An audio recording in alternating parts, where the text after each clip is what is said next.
भाग 1। श्री वेदांत और नीम की छाया। प्राचीन काल, सतयुग के अंतिम चरण में एक तपस्वी थे वेदांत।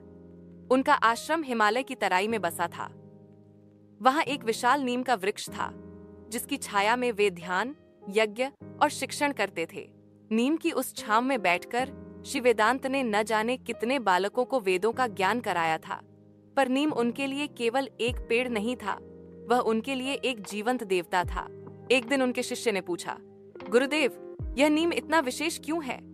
इसकी छाया में क्यों इतनी शांति मिलती है?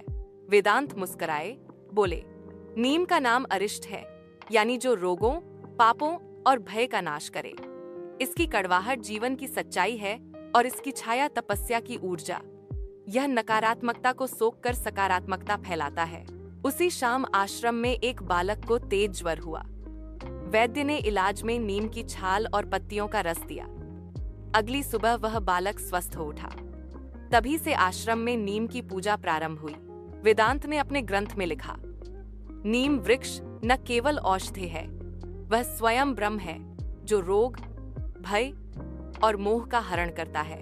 भाग 2। दादी अम्मा और गांव की रक्षा। 1970। वर्ष था 1970। बिहार के एक छोटे गांव नरहरिपुर में एक 70 वर्ष की वृद्धा रहती थी, दादी अम्मा। उनकी पहचान थी हर घर में नीम का पौधा लगवाना और हर बच्चे को नीम की कहानी सुनाना।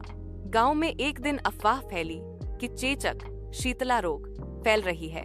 लोग घबराए, डॉक्टर दूर शहर में थे। तब दादी अम्मा ने पूरे गांव के बच्चों को इकट्ठा किया और कहा, बचपन में मेरी दादी कहती थी, देवी शीतला की सवारी होती है नीम। जिस घर में नीम की टहनी हो, वहां रोग नहीं टिकता। दादी अम्मा ने नीम की पत्तियां घर घर बांटवाईं और देवी शीतला की पूजा करवाई। नीम की पत्तियों को जल में उबालकर स्नान कराया गया और कुछ ही दिनों में चेचक की रफ्तार धीमी पड़ने लगी। गांव वालों ने कहा, दादी अम्मा की श्रद्धा और नीम की शक्ति ने गांव की रक्षा की। उस दिन के बाद नरहरिपुर के हर घर के आंगन में एक नीम का पौधा लगाया गया। दादी अम्मा कहती, नीम पेड़ नहीं, माँ है जो बिना मांगे भी तुम्हारी रक्षा करती है। भाग 3। आयुष और नीम की पुनर्खोज। आधुनिक युग। दिल्ली का एक 15 साल का लड़का आयुष, जो मोबाइल, वीडियो गेम और सोशल मीडिया में व्यस्त रहता था। उसके लिए पेड़ पौधे केवल तस्वीरों में ही होते थे। एक बार गर्मी की छुट्टियों में आयुष अपने दादा दादी के गांव गया।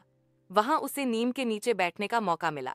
शुरुआत में उसे वह सब उबाऊ लगा, लेकिन दादी ने उसे नीम की छांव में बैठकर कहानियां सुनाई वेदांत की, दादी अम्मा की, और बताया कि आज भी नीम घर की हवा को शुद्ध करता है, कीटाणुओं को मारता है और मन को शांत करता है। एक दिन आयुष को मोबाइल की लत के कारण सिरदर्द होने लगा। दादी ने नीम की पत्तियों से बना लेप लगाया और नीम की छांव में सुलाया। अगली सुबह उसका सिरदर्द चला गया। उस अनुभव ने आयुष को झकझोर दिया।